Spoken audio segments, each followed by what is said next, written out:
Throughout life, things will happen and cause you to feel deflated, upset, whatever the case may be. And it is very difficult, but not impossible, to always have a good attitude. It is my job to maintain my energized personality, and that's the thought or the topic for today. We must all have an energized personality today. I need to see nothing but positive body language, positive attitudes. It is our obligation to make sure that the person next to us feels empowered. Basketball is one of the best metaphors for life, and it teaches you about teamwork. And I often wonder, how is it that a team that is so driven by chemistry and teamwork becomes so much about me? And I think a lot of the youth programs and organizations and leagues and games, it's about highlighting an individual. But at EMA, we're teaching kids that it's bigger than you. And I think the most powerful thing at EMA is that when you come to this program, you don't feel like you come in here to get better by yourself. You come here to join a family and be lifted up with the family, by the family, and get better. Empowerment is you earn something to feel a certain way versus I'm gonna hand it to you. EMA will never hand you anything. You earn your self-respect, you earn your empowerment, you earn your ability to lead, and there's no trophy for that. Good energy so far. Actually, today was probably the best. So let's not let this drop. All right, let's continue to build. I don't believe in the concept, as the week progresses, we get tired, we start. No, we work even harder. We empower through this. I've been around the game and I've seen some very high-level training. I really thought what Jerome was offering was very elite. And it's not often that someone who played at Division I college basketball and then also played professionally come back and want to coach and train kids. It's all about your character and who you are and how you're going to build your team. For him to do that, to be able to give those kids an opportunity to learn, and I hate to say it, the right way, it's beautiful. The idea of these kids can be a part of a program that's, it's making them a better player. It's teaching them the skills and the fundamentals, but it's making them a better person.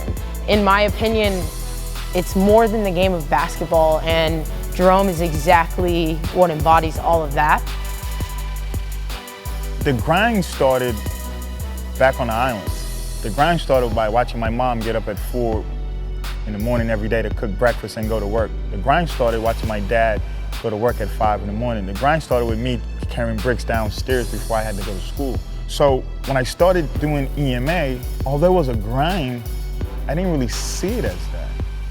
I just saw it as being normal because I was conditioned from a young age to work this hard.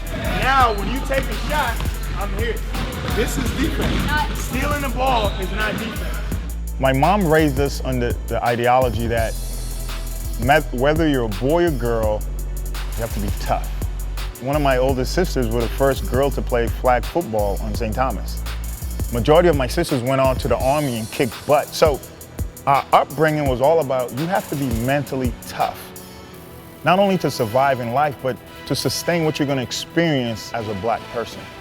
Because we knew that our upbringing was going to be a lot harder than kids that didn't look like us.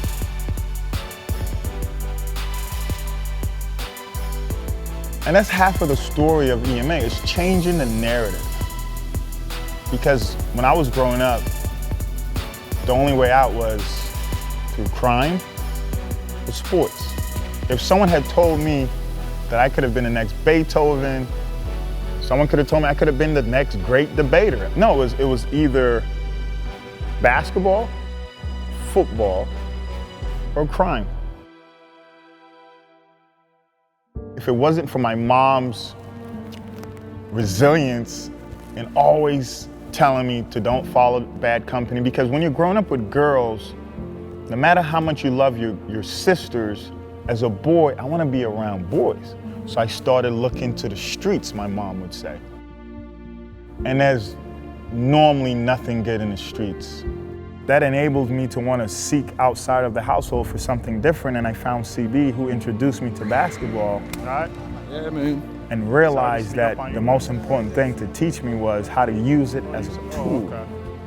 The conversation was never about NBA, never about college. And if it was about college, how can we better ourselves to get a free education?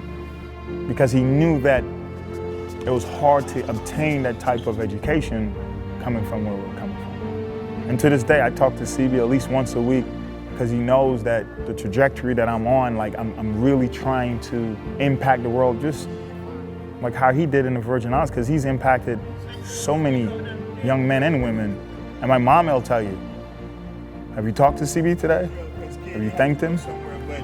I love both of you. I love all of you. Because she understood CB probably saved my life. Before I got to USF, I was deciding between Cincinnati, the #1 team in the country, the year before in USF.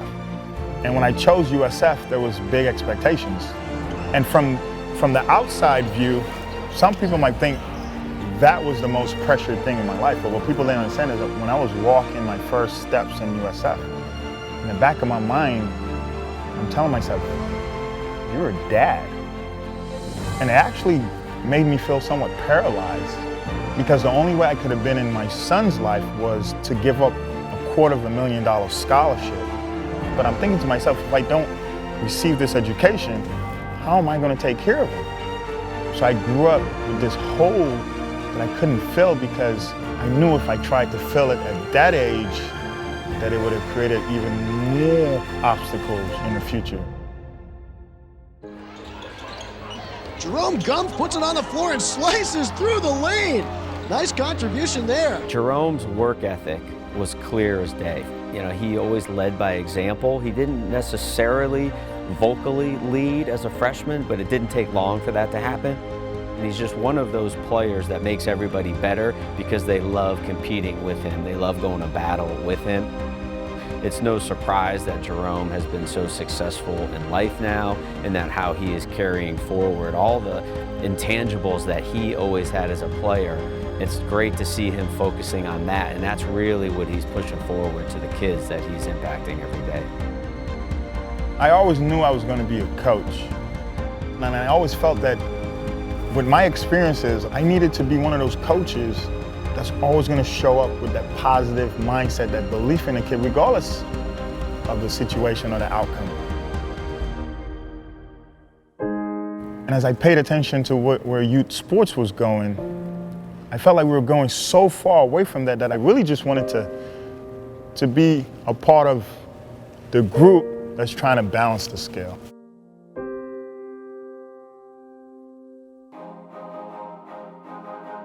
When EMA first started, we started off at USF. I had the opportunity to meet a lot of the current players then. And I would be in there training Rex Walters' kids and some other kids. But during that time, I was also playing and working out myself. Next thing you know, they started coming to some sessions, and they started realizing, like, this is pretty hard, but they loved it. When I look back on Empower Me and kind of being one of those first people that was part of the foundation of it all, I improved a lot more as an individual with a more developed sense of cultural awareness. And there just aren't a lot of trainers and programs and academies that are integrating modern day social justice practices within sports, which actually in turn play a very vital role in improving both the athlete and the person. So here I was thinking, I had finally made it as a Division I scholarship athlete that gets to train with the best of the best. Yet every morning in the off season over the summer, I was training with a kid in middle school from Oakland, 2 high school girls from the East Bay, a professional from the Virgin Islands, and a kid with fairly severe physical disabilities, not to mention the whole Walters family, all together. And 99% of trainers would have separated all of us depending on our sizes and skill set. But the foundation of the Empower Me Academy was built off of the structure of training with a purpose that goes far beyond just basketball. This is just part of the equation. In order to be great, we got to continue to work like this every day, every opportunity you get. The whole purpose behind it was a very, very personal part of Jerome's life that probably wasn't easy to just express in front of people, no matter how close we were. Like, I think it took maybe a year of knowing Jerome for me to actually kind of learn his whole backstory and the fact that he had a son and that this is kind of what he wanted to do for his son. One of the most grappling issues I had with not being in my son's life was that stigma that African American dads don't show up. I was living in rural Illinois, and I was one of the only black kids. Without having another black figure in my life to teach me how to deal and navigate through a very racist area, it was pretty hard. I remember the first time I went to visit him, we were going to dinner, and he was a little shy. And I remember telling him, you never have to call me dad until I've earned it. I feel like that was really important that he said that, because it was always hard for me to call anyone dad or father. And for him to say that meant a lot, because I'd always struggled with that. And just having that be out there, because it still took some time, and we started out with Pops, but yeah, I feel like that really helped me embrace calling him dad. How you doing, mommy? Told you she'd be happy to see you. He wasn't gonna come here if I didn't earn that title of being dad. I don't think you just inherit it because you have a kid. You have to show up. So one day he's like, Pops, I want to be the next Russell Westbrook. I started actually panicking, because now as a dad, I want to protect my son from the coaches that almost caused me to give up, and not just basketball, but just on everything. So I made a decision to push him to believing in himself, because that confidence that you build up in sports, you're gonna need it in life. Not every kid is gonna be gifted. Not every kid is gonna be lucky or injury-free to experience it. I think every kid should experience the type of high excellence and high experience and just character building, really focusing on the internal part, meaning I'm gonna coach you from within, and that exterior part of you, or the athlete part, is secondary. Come on, don't give up on me. Two more. And at first, it was hard for people to digest, because if you didn't experience it yourself, you didn't know what it was. And a lot of parents second guessed it, because I was strict. You had to touch the lines, you had to be early, or you had to do push-ups. So are we working hard? Let's do it again. But the parents that played at the highest level, I recognize this. Why didn't I get this at this age? This is high intensity drills. I don't think you understand. This is how I coach. But the people that didn't get it started believing in it once my son started visiting. Because they were like, man, he's too hard on my kid. But then when they started seeing me coach my son, they were like, oh yeah, my kid has it easy. If I see you shaking your head again, I will just take your entire team off. Where I'm from, my coach never gave me calls, and it made me much more mentally tough. So you need to understand, I will never give you calls. That's when I started earning a lot more respect by parents, because they knew how much I loved my son, but they saw how much I would push him. So that's when EMA started really rolling. That is how you play.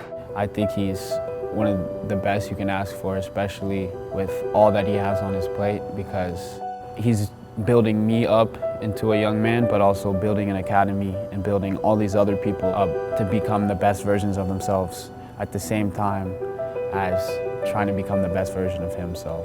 I'd have to say he's a really good dad.